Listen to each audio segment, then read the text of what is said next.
Good day everyone. Today we will continue our discussion further with the solutions chapter. हम बात कर रहे थे नॉर्मेलिटी के बारे में. हमने डिस्कस किया था to calculate equivalent mass of an acid and equivalent mass of a base.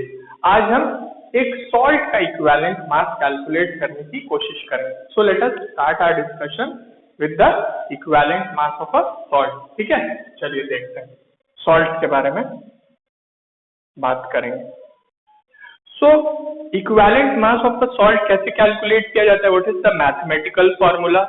So, equivalent mass of salt is equal to what? Molecular mass of salt तो होगा ही. Molecular mass of salt तो होगा ही. Molecular mass of salt. ठीक है. अब यहाँ पे जो n होगा वो क्या होगा? यहाँ पे जो जनरलाइज फॉर्मूले में n होता था इक्विवेलेंट मास कैलकुलेट करने के लिए, वो यहाँ क्या होगा? दैट इज टोटल पॉजिटिव और negative valency. That is total positive और नेगेटिव वैलेंसी. ठीक है. So molecular mass of salt divided by total positive और नेगेटिव वैलेंसी. अब मॉलिक्यूलर मास ऑफ सॉल्ट तो समझ में आ रहा है, but what is total positive और नेगेटिव वैलेंसी? ये क्या चीज है? दैट इज टोटल पॉजिटिव और negative charge present in the salt. एक सॉल्ट में या तो आप टोटल पॉजिटिव चार्ज ले लीजिए या तो टोटल नेगेटिव चार्ज ले लीजिए और उससे मॉलिक्यूलर मास को डिवाइड कर दीजिए. Then you will get equivalent mass of salt. Let us try to understand it with some examples. कुछ एग्जाम्पल से इस चीज को समझने की कोशिश करते हैं. That is what is total positive और नेगेटिव वैलेंसी. क्या होती है टोटल या पॉजिटिव या नेगेटिव वैलेंसी? सपोज करिए कुछ कॉमन सॉल्ट, कुछ बहुत कॉमन सॉल्ट जो है सच एज सोडियम क्लोराइड. अब sodium chloride is composed of sodium atom या सोडियम आयन आप बोल सकते हैं एंड क्लोराइड आयन. तो सोडियम आयन पे चार्ज कितना होगा? +1. और क्लोराइड आयन पे चार्ज कितना होगा? -1. सो इस सॉल्ट में अगर टोटल पॉजिटिव चार्ज की बात की जाए तो दैट इज 1 या टोटल नेगेटिव चार्ज की बात की जाए तो that is also 1. So that is what is meant by total positive और नेगेटिव वैलेंसी. या तो आप टोटल पॉजिटिव चार्ज लेंगे एक सॉल्ट में या टोटल नेगेटिव चार्ज लेंगे. तो यहाँ क्या होगा? टोटल पॉजिटिव चार्ज लेंगे तो भी वो 1 होगा, टोटल नेगेटिव चार्ज लेंगे तो भी वो 1 होगा. दोनों में से कोई एक लीजिएगा, दोनों को ऐड मत कीजिएगा. Don't add total positive and negative charges because in that case the resultant will be 0. सो या तो सिर्फ पॉजिटिव चार्ज लीजिएगा या सिर्फ नेगेटिव चार्ज लीजिएगा. तो यहाँ टोटल पॉजिटिव और नेगेटिव चार्ज कितना हो जाएगा? 1. ठीक है. एक और कंपाउंड के बारे में बात कर लेते हैं. For example calcium chloride CaCl2. अब यहाँ देखिए इस पे टोटल पॉजिटिव और नेगेटिव चार्ज कितना होगा? This is composed of calcium ion and 2 chloride ion. एक कैल्शियम आयन और 2 क्लोराइड आयन. तो कैल्शियम आयन पे पॉजिटिव चार्ज कितना होगा? +2 का. और 2 क्लोराइड आयन है उन पे टोटल नेगेटिव चार्ज कितना होगा? -2 का. सो टोटल पॉजिटिव और नेगेटिव चार्जेस, टोटल पॉजिटिव और negative charge in this case is 2 होगा ना भाई. 2 या तो पॉजिटिव चार्ज दैट इज +2 या तो नेगेटिव चार्ज दैट इज -2. सो 2 हो जाएगा. एक और सॉल्ट कंसीडर कर लेते हैं AlCl3 aluminium chloride. Aluminium chloride यहाँ पे क्या होगा? यहाँ पे क्या होगा? टोटल पॉजिटिव चार्ज किसकी वजह से होगा? Al3+ की वजह से होगा. Al3+ की वजह से होगा तो टोटल पॉजिटिव चार्ज कितना होगा? 3. और 3 क्लोराइड आयन भी तो प्रेजेंट है तो टोटल नेगेटिव चार्ज कितना होगा? वो भी 3 ही होगा. वो भी 3 होगा. सो दोनों में से किसी एक को लेंगे. सो टोटल पॉजिटिव और नेगेटिव चार्ज की वैल्यू कितनी आ जाएगी? 3. तो मुझे लगता है आप समझ गए होंगे कि किसी भी सॉल्ट में टोटल पॉजिटिव या नेगेटिव चार्ज किस तरह से आप कंसीडर करेंगे. अब क्या करना है? अब तो आपको ये वैल्यूज मिल ही गई. दैट इज टोटल पॉजिटिव और नेगेटिव वैलेंसी मिल गई आपको. अब मॉलिक्यूलर मास को इससे डिवाइड कर दीजिए to obtain what? To obtain equivalent mass of salt. ठीक है. तो देख लेते हैं इसके बारे में भी, इन्हीं सॉल्ट के बारे में इनका इक्विवेलेंट मास कैलकुलेट कर लेते हैं. So I am rubbing this. Let us also write this in tabular form. So salt, ठीक है, सॉल्ट, उसका चार्ज लिखेंगे, देन उसका इक्विवेलेंट मास, ठीक है, salt then charge, then we will write the equivalent mass. Charge means total positive और negative charge, दोनों में से कोई एक। सो पहला सॉल्ट क्या है, हमने बात किया सोडियम क्लोराइड, इस पे चार्ज क्या था, टोटल पॉजिटिव और negative charge comes out to be 1 था। सो इस केस में इक्विवेलेंट मास क्या होगा, मॉलिक्यूलर मास डिवाइडेड बाई 1। अब मैं यहाँ मॉलिक्यूलर मास लिखूंगा। अब kindly calculate the molecular mass of this compound and divided by the total positive और नेगेटिव चार्ज, और मुझे इस कंपाउंड का इक्विवेलेंट मास बताइएगा कमेंट सेक्शन में, okay. So it will be what, molecular mass, MOL stands for molecular mass, short में लिख रहा हूँ, मॉलिक्यूलर मास डिवाइडेड बाई 1 होगा भाई, NaCl का इक्विवेलेंट मास कुछ ऐसे ही निकाला जाएगा, सो 1 से डिवाइड कर दिया। सिमिलरली कैल्शियम क्लोराइड की बात कर लीजिए, CaCl2, यहाँ क्या होगा, टोटल पॉजिटिव और नेगेटिव चार्ज 2 हो जाएगा। सो इक्विवेलेंट मास क्या होगा, molecular mass of salt divided by 2। So molecular mass of salt divided by what, 2 होगा, ठीक है। Now let us consider the third case, that is aluminium chloride AlCl3। यहाँ पे क्या है, टोटल पॉजिटिव और नेगेटिव चार्ज 3 है, होगा। अब मॉलिक्यूलर मास को किससे डिवाइड करेंगे, 3 से टू ऑब्टेन इक्विवेलेंट मास, कर दीजिए मॉलिक्यूलर मास डिवाइडेड बाई 3, और हमें क्या मिल जाएगा, इसका इक्विवेलेंट मास मिल जाएगा। सो आप सबके मॉलिक्यूलर मास कैलकुलेट करके उसको इन चार्जेस से डिवाइड करके मुझे आंसर कमेंट सेक्शन में जरूर लिखिएगा, ठीक है। सो आप मुझे इन कंपाउंड के, या कह सकते हो इन सॉल्ट के इक्विवेलेंट मास निकाल के बताएंगे, ठीक है। So this is about equivalent mass of an acid, base and salt. So हमने 3 कैटेगरी ऑफ कंपाउंड के बारे में बात की। जो कंपाउंड रहेगा उस हिसाब से आप उसका इक्विवेलेंट मास कैलकुलेट कर लेंगे। आपको इक्विवेलेंट मास पता चल गया तो आप number of gram equivalent of compound भी कैलकुलेट कर सकते हैं। कैसे, गिवन मास को इक्विवेलेंट मास से डिवाइड करके, और आपको नंबर ऑफ ग्राम इक्विवेलेंट पता चल गया तो आप सॉल्यूशन की नॉर्मेलिटी बहुत आराम से निकाल सकते हैं। So in this case you can calculate normality of solution, बहुत ही इजी है। सो हम नॉर्मेलिटी के बारे में थोड़ा सा और बात कर लेते हैं। We will talk about normality on mixing what, देख लेते हैं। जैसे हमने मोलारिटी के लिए बात की थी, वैसे ही नॉर्मेलिटी के लिए भी थोड़ी बात कर लेते हैं। तो चलिए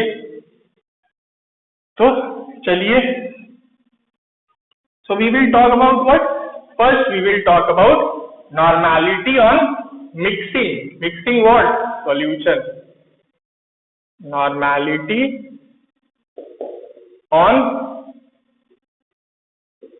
mixing of सॉल्यूशंस। याद रखिएगा एक बात यहाँ भी एप्लीकेबल रहेगी, जो सॉल्यूशंस आप मिक्स कर रहे हैं they should have same solute और सॉल्वेंट। ऐसे सॉल्यूशंस की मिक्सिंग की मैं बात नहीं कर रहा हूँ जहाँ सोल्यूट और सॉल्वेंट अलग अलग हों, ठीक है। बिकॉज इन दैट केस अगर आपने ऐसे सॉल्यूशंस मिक्स किए जहाँ सोल्यूट और सॉल्वेंट अलग अलग हैं, so a reaction might take place. In that case जो हम डिस्कशन कर रहे हैं that will not be applicable, ठीक है। तो जो मैं आपको बता रहा हूँ बात, उसको यूज करने से पहले इस फैक्ट को ध्यान में जरूर रखिएगा।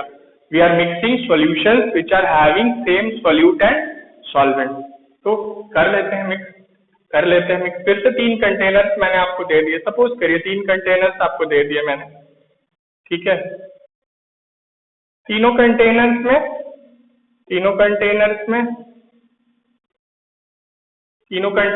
अलग अलग solution,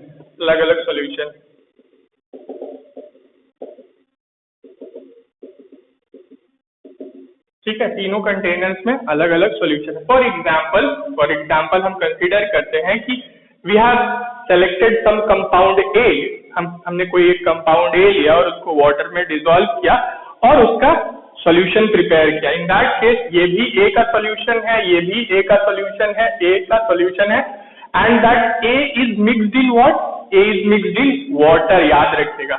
so unknown solute mixed in water का सॉल्यूशन है ये भी उसी unknown solute mixed in water और ये भी उसी unknown solute mixed in water. So तीनों सॉल्यूशन सेम सॉल्यूट और सेम सॉल्वेंट के हैं, ठीक है।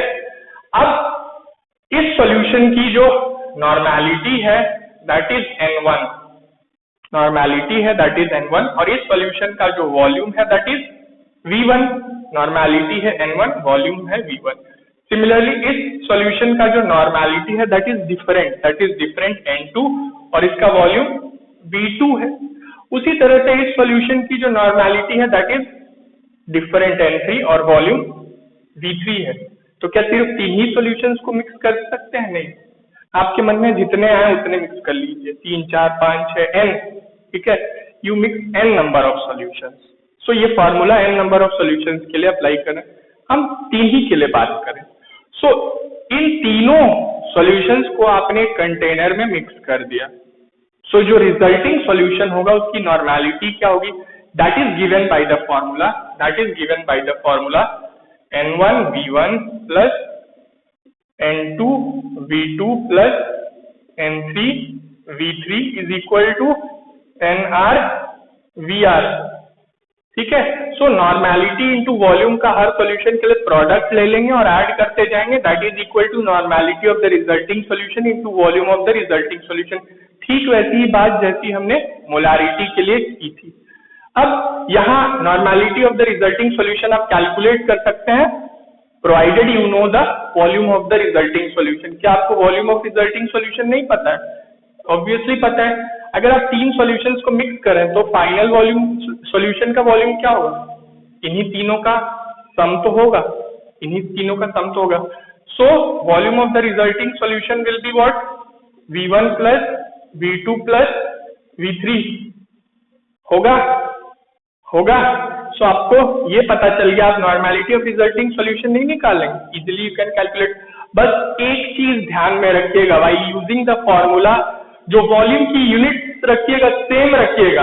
अगर मिलीलीटर्स में पुट कीजिएगा तो सबको मिलीलीटर्स रखिएगा। If you put the unit of volume as litres तो सब्स्टिट्यूट एवरीथिंग इन लीटर्स। ऐसा मत करिएगा कि कुछ को लीटर्स में पुट कर दीजिएगा, कुछ को मिलीलीटर्स में पुट कर दीजिएगा, आंसर गलत हो जाएगा। The relation will give you incorrect result. बस इसी चीज का ध्यान रखिएगा व्हाइल यूजिंग दिस फॉर्मूला और solutions which are having same solute and solvent are being mixed, ठीक, इस बात का ध्यान रखिएगा। So this is about normality और mixing of solution, ठीक है। एक और छोटा सा या छोटी सी बात कर लेते हैं, that is acid base neutralization में रिलेशन यूज किया जाता है नॉर्मेलिटी का, उसको भी जरा देख लेते हैं।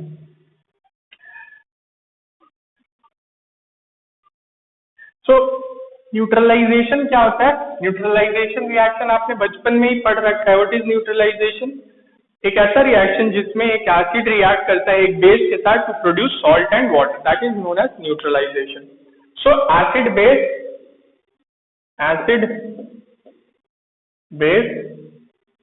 न्यूट्रलाइजेशन के बारे में बात करेंगे, ठीक है। अब सपोज करिए मैंने एक एसिड लिया जिसकी नॉर्मेलिटी कुछ थी और वॉल्यूम कुछ था, और एक बेस लिया जिसकी नॉर्मेलिटी कुछ थी और वॉल्यूम कुछ था। अब मैंने दोनों को मिक्स कर दिया तो क्या होगा? न्यूट्रलाइजेशन रिएक्शन होगा। So if complete neutralization takes place, अगर कंप्लीट न्यूट्रलाइजेशन टेक या होता है तो आप ये रिलेशन लिख सकते हैं। क्या रिलेशन?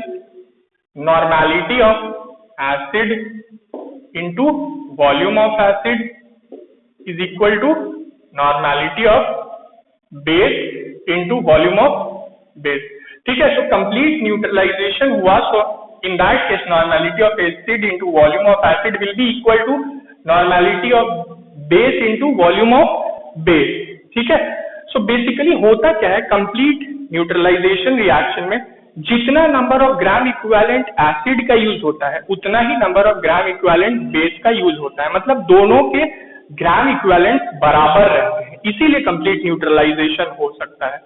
लेकिन अगर कंप्लीट न्यूट्रलाइजेशन नहीं होता है तो in that case the resulting solution will not be neutral. एक कंप्लीट न्यूट्रलाइजेशन के केस में जो रिजल्टिंग सॉल्यूशन मिलेगा आपको वो न्यूट्रल होगा। But if complete neutralization is not taking place, मतलब या तो एसिड एक्सेस क्वांटिटी में प्रेजेंट है या तो बेस एक्सेस क्वांटिटी में प्रेजेंट है, तो कंप्लीट न्यूट्रलाइजेशन तो हो नहीं पाएगा क्योंकि कुछ एक चीज ज्यादा क्वांटिटी में प्रेजेंट है। In that case the resulting solution will not be neutral, it will either be acidic और basic depending upon the component which is present in excess quantity. अगर बेस एक्सेस क्वांटिटी में है तो resulting solution will be basic, acid excess quantity में है resulting solution will be acidic. ठीक है, सो ये एक छोटी सी बात है एसिड बेस न्यूट्रलाइजेशन के लिए। सो ये रिलेशन कब यूज करेंगे? For complete neutralization of an acid by a base. ठीक है, तो याद रखिएगा ये छोटा सा पॉइंट। अब एक और पॉइंट छोटा सा देख लीजिए, एक रिलेशन होता है किसके किसके बीच? नॉर्मेलिटी और मोलारिटी के बीच। ठीक है, तो हम डिस्कस कर रहे हैं नॉर्मेलिटी और मोलारिटी के बीच एक रिलेशन होता है। ये यूजफुल है, कई बार आपको क्वेश्चन सॉल्व करने में बहुत हेल्प करता है। So kindly see that relation. So normality is equal to what? Molarity into n या वैलेंसी फैक्टर। याद है ये n हमने बात की थी, n क्या होता था? एसिड के केस में बेसिसिटी होता था, बेसिस के केस में एसिडिटी होता था और सॉल्ट के केस में टोटल पॉजिटिव और नेगेटिव वैलेंसी होता था। सो अगर आपको किसी सॉल्यूशन की मोलारिटी पता है या नॉर्मेलिटी पता है तो आप दूसरी चीज कैलकुलेट कर सकते हैं by using this relation which is normality is equal to या normality of solution is equal to molarity of solution into n। और वो n क्या है आपको पता है, अलग अलग कंपाउंड के लिए वो n की वैल्यू के बारे में हमने डिटेल में बात की है। So these are some points about normality जो आप ध्यान में रखिएगा while solving the question. So today we will keep it till here only. We will continue further in the next one. Thank you so much.